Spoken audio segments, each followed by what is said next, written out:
Lazy Sunday mornings, hiding under covers. I don't mind staying in with... Hey guys, welcome to my channel, or welcome back. Today I wanted to do a February romance reading recommendation. I feel like I wanted to just do a few just to kind of recommend some good books that I've read in 2022. And these books actually have different types of tropes, having a range of like different types of romances rather than just the, you know, like the basic cheesy rom-coms, although I do love those, but I kind of just wanted to do something a little bit different this time as like a different type of genre to like reach out to this month. A lot of these are like kind of adventurer, more like actiony. Some of them are actiony, some of them reflective, and I'll kind of go more into that. You'll see. I really am excited to go over these books. I actually adored the books I'm recommending today. Without further ado, let's get started. The first book I wanted to go over was A Touch of Darkness by Scarlett St. Clair, and I'm sure, I actually don't have a TikTok, but I'm sure that so many of you have heard of this book through Book Talk. A modernized retelling of Greek mythology within Hades and Persephone's relationship.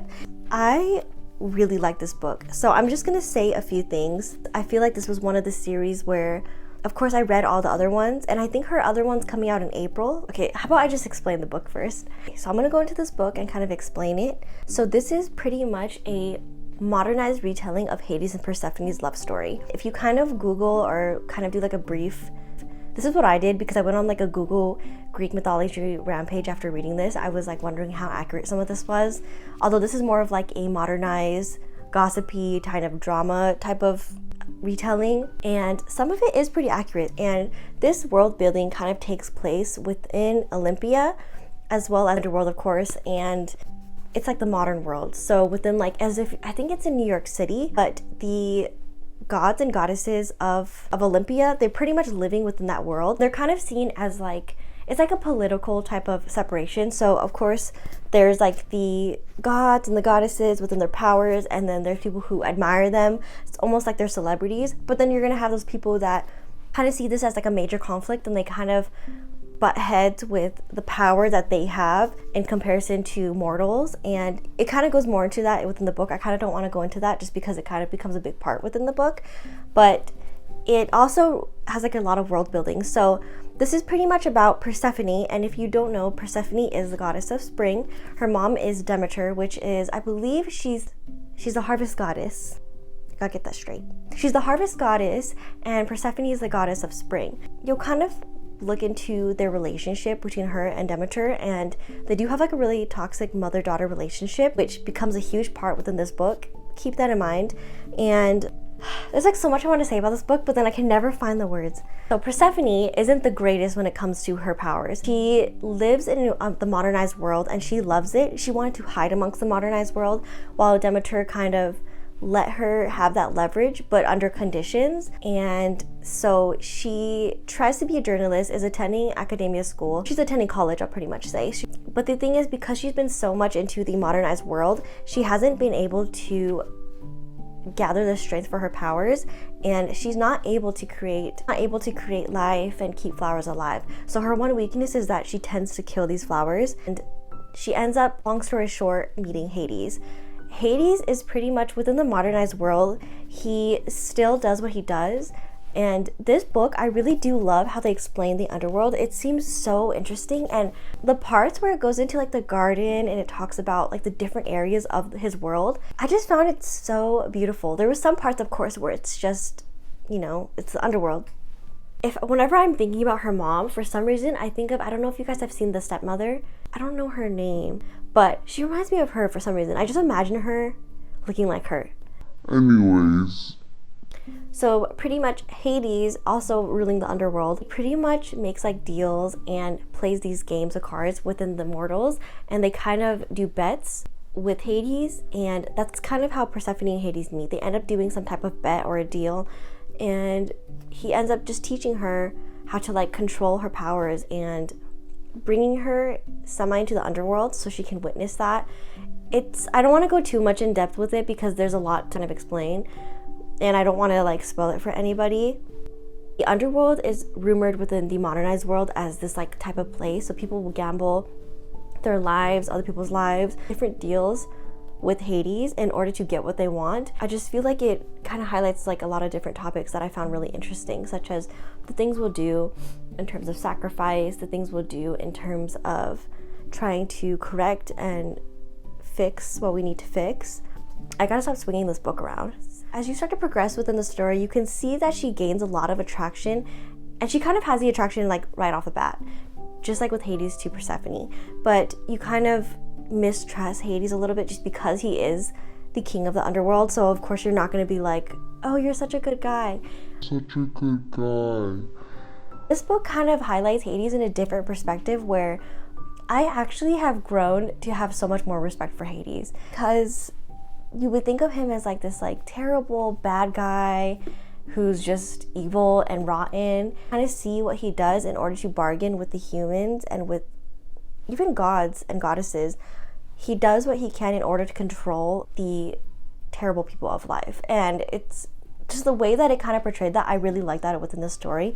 I also really like the world building, and I believe she's introduced in the story, but Hecate or Hecate, oh my gosh, I love her. She's queen. She is so queen, and she's just like such a cool character. I just love her so much. She actually ended up being my most favorite character, but she lives within the underworld, and I believe she's the goddess of like women. I don't know, I don't remember the words, but I'll kind of like just put her right here.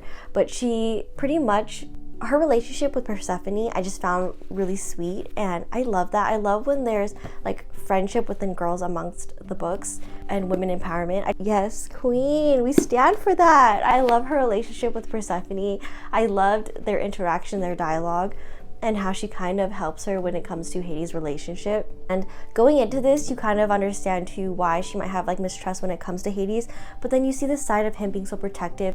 His type of handling the relationship grows amongst as like the king of the underworld, along loving her as semi-mortal type of lifestyle in comparison to her goddess side. And I'm gonna be honest, this was not a slow burn. It kind of happens pretty fast, but I believe the way I saw it was that their relationship really progressed and kind of flourished.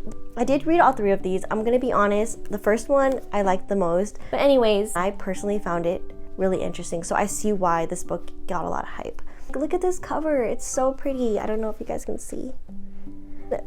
Sorry about my fingernails. I have Gandalf fingernails, but favorite books for sure of 2022. Probably heard about it a lot, and it's called The Dead Romantics by Ashley Poston. I don't want to butcher that. When I read it, if I'm being 100% honest, it was interesting. It kept me on my feet, but I wasn't crazy about it at first. But then it became a book that just kept playing and living in my head, and I just couldn't stop thinking about it, and I honestly want to read it again. I actually read this in, I think it was around October of 2022, just because it is a paranormal romance type of book. I believe that this book takes place within the beginning of the year, so I don't think you really need to read this during that time.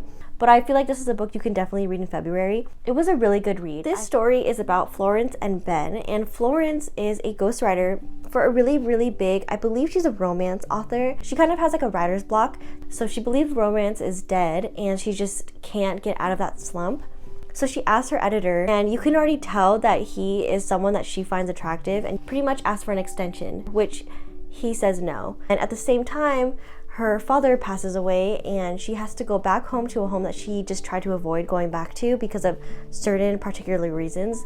One of which is that her and her dad can see ghosts, and that was something that was really interesting within this book. It's almost like a sixth sense. And so she can see ghosts, and when she walks out of the funeral parlor, which her family owns, she sees her editor as a ghost, and he doesn't know why he's there, and she doesn't know either. You're just trying to wonder why he's a ghost, because she just saw him as an editor. It was such a sweet read. It was so sweet. It definitely was a slow burn, so I'm not gonna be honest, it wasn't bursting with romance, but there was parts of it when Ben would show up. When he showed up and they got to have their interactions and their dialogue, I just thought it was so sweet and nonchalant. I didn't shine a lot on just the romance part. It did have romance in it for sure, but it wasn't just the highlight of the book. She wrote this so beautifully. I want to read this book again. I mean, look at this, it's so cute. Having a paranormal romance would be just so interesting and fun. It's just different than just doing a normal rom-com. Don't expect this to be bursting with romance. I would say that the romance is more near toward the end. There's just a lot of parts of this where I just found really endearing and sweet, and if anything, I'd probably just go back and annotate it, because there was a lot of parts where I reflected on it when it came to just, losing a loved one and grieving. And yeah, this was definitely a really good book. Okay, so the last book I want to recommend is a action-packed pirate type of retelling, and it's almost kind of like Pirates of the Caribbean but with a woman. This is going to be Daughter of the Pirate King by Tricia Levenseller. I hope I'm not saying it wrong, but this book was so fun. It was so adventurous, and the female protagonist in this, it was just so good.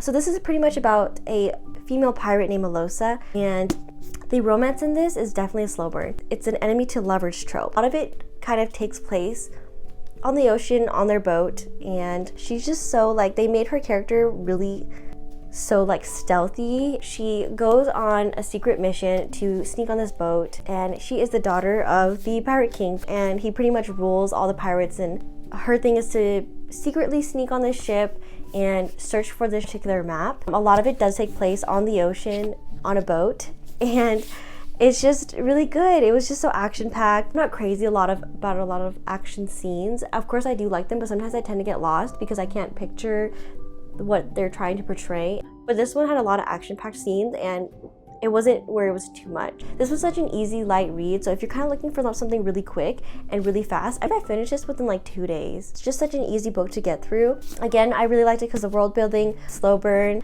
the enemies to lovers trope, adventurer, female protagonist that can fight, of course, that's always like a good one. Friendships that kind of flourish. Don't expect it to be something that you wouldn't expect, because pretty much this book is easily expectable, I guess is the word you could say. Like, you can probably pretty much guess out a lot of parts that are going to happen within this book, but it, like I said, it's just a really fun, light read, and it was just really easy. I felt like the tension within the romance was definitely there, so this was really, really good. Well, that's it for my February reading recommendations this month, and I really hope you guys do enjoy these books. If anything, just let me know what books you plan on reading this February. I'd really love to know some other type of romances. I'm open to any type of tropes or any paranormal stuff. I just find that so interesting, and it was so fun and reflective on not just the romance part, but just life in general. And let me know if you guys end up reading them, or if you have read them and what you think of them. Thank you so much, and I'll see you guys soon. Bye!